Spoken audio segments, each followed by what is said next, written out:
प्रियजनों नमस्कार। आशा इंसान की यूट्यूब चैनल में आपका दिल से स्वागत है। दोस्तों, वीडियो को अंत तक जरूर देखें। वीडियो अच्छा लगे तो वीडियो को एक लाइक करके चैनल को सब्सक्राइब जरूर करें और कमेंट सेक्शन में नमो बुद्धा अवश्य लिखें। तो चलिए ज्ञानवर्धक कहानी की शुरुआत करते हैं। एक समय की बात है, एक गांव में गौतम बुद्ध का बहुत बड़ा आश्रम था। वहां पर एक प्रसिद्ध बौद्ध गुरु रहते थे। वहां पर उनका एक शिष्य था जो कि बहुत बोलने वाला था। वह हर समय इधर उधर की बातें करता था। जब वह दान लेने के लिए जाता था तो हर घर से एक नई कहानी लेकर आता था और आश्रम के दूसरे शिष्यों को सुनता था। वो हर समय एक शिष्य की दूसरे शिष्य से बुराई और चुगली करता रहता था और दूसरों के सामने अच्छा बनने का प्रयास करता रहता था। खुद के मुंह से ही खुद की तारीफ करता रहता था और हमेशा ही खुद को गुरु के सामने सबसे बुद्धिमान और उत्तम साबित करने का प्रयास करता रहता था।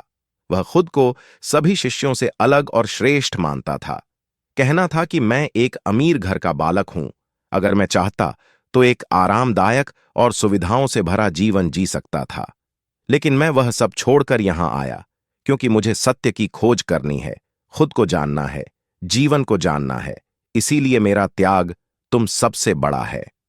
एक दिन गुरु ने आश्रम के सभी शिष्यों को बुलाकर कहा, आप सभी को अगले 1 महीने के लिए कोई संकल्प लेना है। इससे आपकी संकल्प शक्ति मजबूत होगी और आप में आत्मशक्ति का संचार होगा। आप सभी अपने समर्थ के अनुसार कोई भी संकल्प ले सकते हैं और यदि 1 महीने से पूर्व किसी का भी संकल्प टूट जाएगा तो वह अपनी दिनचर्या में वापस आ जाएगा। सभी शिष्यों ने अपनी शक्ति के अनुसार छोटे बड़े संकल्प लिए और गुरु को अपने अपने संकल्प के बारे में बोलकर वहां से चले गए।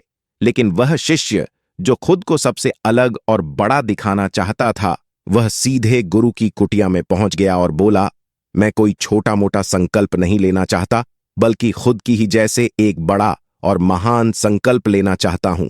कृपया आप ही बताएं, मुझे क्या संकल्प लेना चाहिए। उसकी यह बात सुनकर गुरु मुस्कुराए और बोले, क्या तुम मेरे द्वारा दिए गए संकल्प को पूरा कर पाओगे? क्या तुम्हारे लिए उसे पूरा करना संभव होगा? शायद नहीं। वह तुम्हारे लिए संभव नहीं है। तुम उसे पूरा नहीं कर पाओगे, इसीलिए तुम खुद ही कोई संकल्प ढूंढो। शिष्य ने कहा, नहीं गुरुदेव, आप जो भी संकल्प मुझे देंगे मैं उसे पूरा करूंगा। गुरु ने कहा, ठीक है, तो तुम अगले 1 महीने तक चुप रहो, मुंह से एक शब्द भी नहीं निकलो। यही तुम्हारा संकल्प है। शिष्य ने कहा, गुरुदेव, यह भी कोई संकल्प है? यह तो बहुत ही आसान है। 1 महीने तक चुप ही रहना है। आप कोई बड़ा संकल्प दीजिए जो मेरी योग्यता के लायक हो, जिसे पूरा करने में मुझे समस्या हो। गुरु ने कहा, पहले तुम यही संकल्प को तो पूरा करके दिखाओ। शिष्य ने गुरु की बात मान ली और वह इस समय चुप हो गया और पलटकर कुटिया से बाहर चला गया। पहले उसे चुप रहना बहुत आसान लग रहा था। उसने एक दिन तो जैसे तैसे चुप रहकर काट लिया, लेकिन दूसरे दिन से उसके मन में ना बोलने का बोझ बढ़ने लगा। तीसरे दिन उसे भारीपन महसूस होने लगा और चौथे दिन उसके अंदर एक अजीब सी बेचैनी होने लगी, क्योंकि आसपास आश्रम के सभी शिष्य एक दूसरे से बातें कर रहे थे। यह देख वह पूरा दिन उदास रहा। इसी तरीके से कुछ दिन और बीते और वह शिष्य बीमार पड़ गया। उसका सर फटा जा रहा था। उसका खाने पीने तक का मन नहीं कर रहा था। वह सिर्फ बोलना चाहता था। वह गुरु के पास गया और उनके सामने बैठकर लिखकर उन्हें बताया, गुरुदेव, मैं बोलना चाहता हूं, मुझे सांस नहीं आ रही, मेरा दम घुटा जा रहा है, मैं अंदर ही अंदर पागल हुआ जा रहा हूं, मैं क्या करूं? संकल्प तोड़ दूं क्या? यह पढ़कर गुरु मुस्कुराए और बोले, संकल्प तोड़ने के लिए ही होते हैं, लेकिन जो अपने संकल्प को पूरा कर लेता है वही अपनी आंतरिक शक्ति को बढ़ाता है, और जो अपनी आंतरिक शक्ति को बढ़ाता है वह समाज की कल्याण करता है। संकल्प का लेना भी तुम्हारे हाथ में था और इसे तोड़ना भी तुम्हारे ही हाथ में है। तुम्हारे बहुत से भाई अपने संकल्प को तोड़कर अपनी पुरानी दिनचर्या पर वापस आ चुके हैं। अगर तुमसे नहीं हो पा रहा तो तुम भी संकल्प तोड़कर अपनी पुरानी दिनचर्या पर वापस जा सकते हो। लेकिन याद रहे, अगर आज तुम इस छोटे से संकल्प को नहीं संभाल पा रहे तो तुम अपनी बाकी की पूरी जिंदगी को कैसे संभाल सकोगे? बाकी फैसला पूरी तरह से तुम्हारे हाथों में है। गुरु की यह बात उस शिष्य के दिल में चोट कर गई। वह बिना कुछ बोले वहां से वापस चला गया और खुद को अपनी कुटिया में बंद कर लिया। वह केवल अपने जरूरी कामों के लिए ही कुटिया से बाहर निकलता था, बाकी सारे समय कुटिया के अंदर ही बैठा रहता। 15 दिन बीत चुके थे और आश्रम के लगभग सभी शिष्यों का संकल्प अब तक टूट चुका था, लेकिन उसका संकल्प अभी भी जारी था। संकल्प लेने के बाद से अब तक उसने एक शब्द भी नहीं बोला था।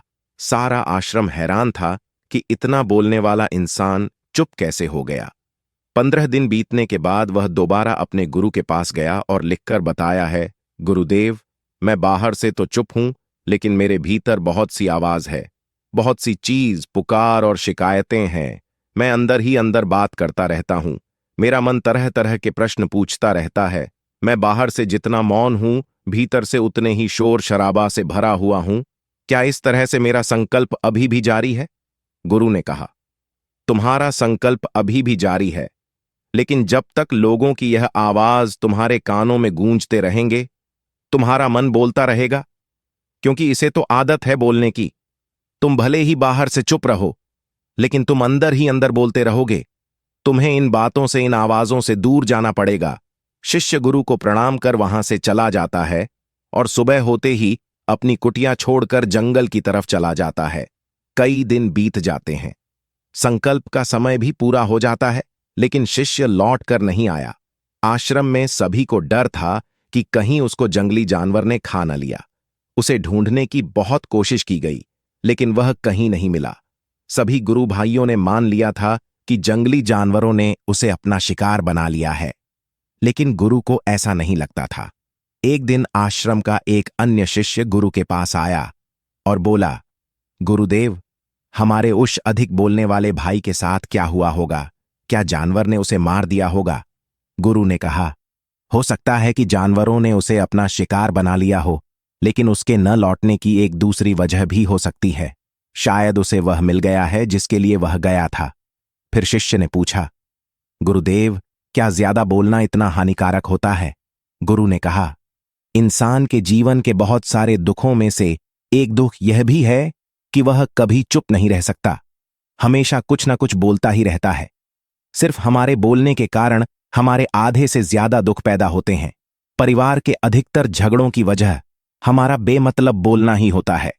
हम में से कोई भी चुप नहीं रहना चाहता। हम बस सामने वाले को सुना देना चाहते हैं।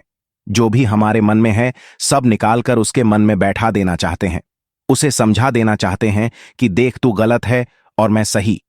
और इस तरीके से सब एक दूसरे की सारी गलत बातों को ग्रहण कर रहे हैं। इस तरीके से सुनने और सुनाने का यह काम जिंदगी भर चलता रहता है।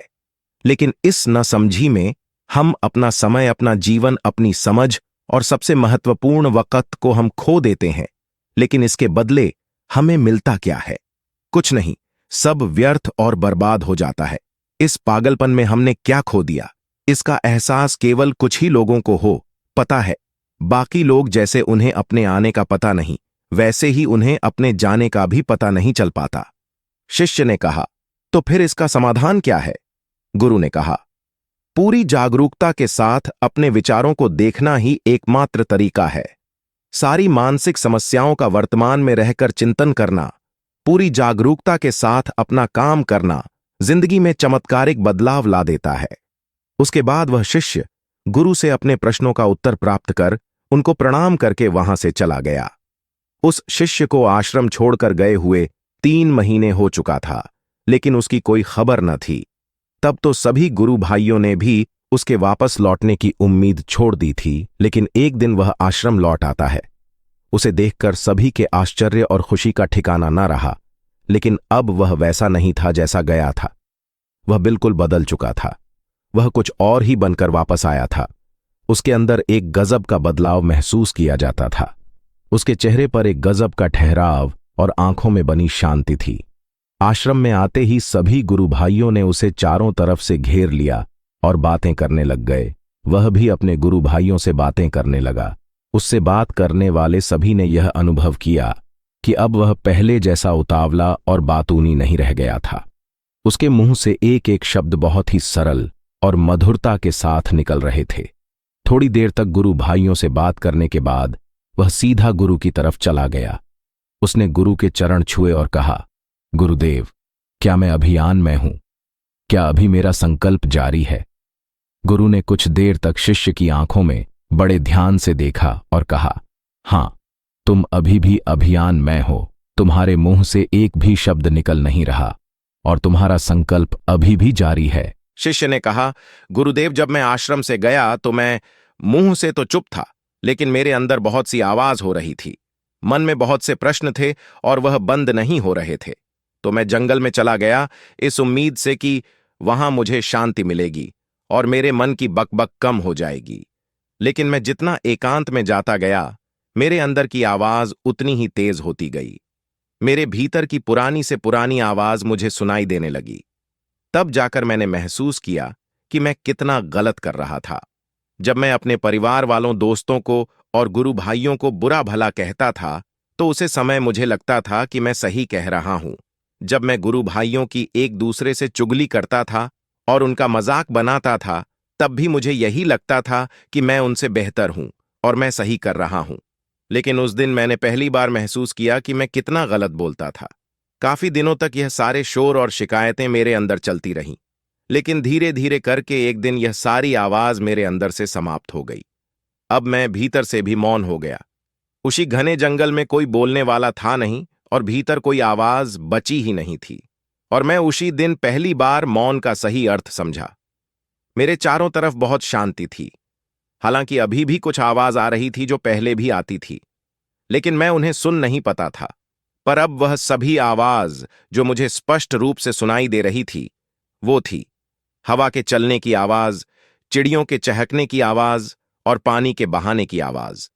यह सभी आवाज ही मैंने पहली बार पूरे होशपूर्वक सुनी। अपने चारों तरफ इतनी शांति मैंने पहले कभी महसूस नहीं की थी। तो इस शांति को भंग करने के लिए मैंने पहली बार अपने मुंह से कोई शब्द निकला। मैं चिल्लाया है, ईश्वर, यह कैसी शांति है? सभी कुछ इतना शांत क्यों है? ऐसा क्या हो गया? लेकिन मेरे चिल्लाने के बाद भी शांति भंग नहीं हुई। सब कुछ पहले जितना ही शांत था, बाहर भी और भीतर भी उतना शांत रहा। हे गुरुदेव, मैं अपने गुरु भाइयों से बात की, मैं आपसे बात की, मैं बोल रहा हूं, मैं चल रहा हूं, मैं सब कुछ देख रहा हूं, लेकिन मैं अपने भीतर एकदम एकांत और मौन में हूं। जब मैं खुद में भी शोर करना चाहता हूं, तब भी एकांत में ही होता हूं। अब सब दिखाई पड़ने लगा है, सब सुनाई पड़ने लगा है। गुरु ने कहा, जब तक हम बाहर की तरफ बोलते रहेंगे, भीतर अशांति ही रहेंगे, लेकिन जिस दिन हम भीतर की तरफ मुड़ जाएंगे, तब हमारे मुंह से कुछ भी निकलेगा। हम शांति रहेंगे। दुनिया में जितनी भी बुराइयां हैं, ज्यादातर हमारे बोलने से ही उत्पन्न होती है, क्योंकि हम चुप रहना नहीं चाहते। हम जितनी जरूरत है उससे कहीं ज्यादा बोलते हैं। हम सामने वाले को सुनना नहीं चाहते, बल्कि उसकी बोलती बंद कर देना चाहते हैं, उसे समझा देना चाहते हैं कि मैं कौन हूं, मैं क्या कर सकता हूं। और यही हमारी जिंदगी का मकसद बनकर रह जाता है। हमारी सारी ऊर्जा व्यर्थ के बोलने में बर्बाद होती रहती है। ऐसे ही समझ में लोगों का जीवन दुखों से भर जाता है, जो हमेशा एक दूसरे से शिकायत में लगे रहते हैं, कभी एक दूसरे को सुनना नहीं चाहते, समझना नहीं चाहते हैं। और चुप रहना तो उन्होंने कभी सीखा ही नहीं, क्योंकि चुप रहना उन्हें छोटा महसूस करवाता है। दुनिया की सभी लड़ाइयां का कारण हमारा बोलना ही है। इसलिए हमें सिर्फ उतना ही बोलना चाहिए जितना जरूरी हो, क्योंकि व्यर्थ का बोलना ऊर्जा को नष्ट करना है। और यह बोलना ही हमें कभी अपने भीतर की ओर लौटने नहीं देता है, क्योंकि यह हमें बाहर की ओर खींच कर रखता है। और बाहर है ही क्या इस संसार के अलावा? लेकिन अगर अपने भीतर के संसार की ओर मोड़ना है, तो इस मुंह को बंद ही रखना चाहिए। इसीलिए जितने भी बुद्ध हुए, आत्मज्ञानी हुए, वह सभी एकांत की ओर भागे, ताकि उन्हें ज्यादा ना बोलना पड़े, ज्यादा सुना ना पड़े। वह एकांत में रहे और शांत रहे, इसीलिए आसानी से भीतर की यात्रा कर पाए। लेकिन अगर कोई चाहे तो इस संसार में रहकर भी एकांत में रह सकता है, शांत रह सकता है। लेकिन इसके लिए उन्हें अपनी ऊर्जा बचाने होगी, जिसे वह अब तक अपने व्यर्थ के शब्दों में बर्बाद कर रहे थे। इस कहानी की सीख यही है कि व्यर्थ का बोलना ऊर्जा को नष्ट करना है, और यह बोलना ही हमें कभी अपने भीतर की ओर लौटने नहीं देता, क्योंकि यह हमें बाहर की ओर झुकाए रखता है और जिन्हें भीतर की यात्रा करनी है उन्हें अपने मुंह को बंद ही रखना चाहिए। चुप रहने में अद्भुत शक्ति है। यदि हम सही समय पर सही शब्दों का प्रयोग करें तो हम अपने जीवन को सकारात्मक दिशा में बदल सकते हैं। मौन रहकर हम अपनी आत्मा की गहराई में जा सकते हैं और भीतर से शांति का अनुभव कर सकते हैं।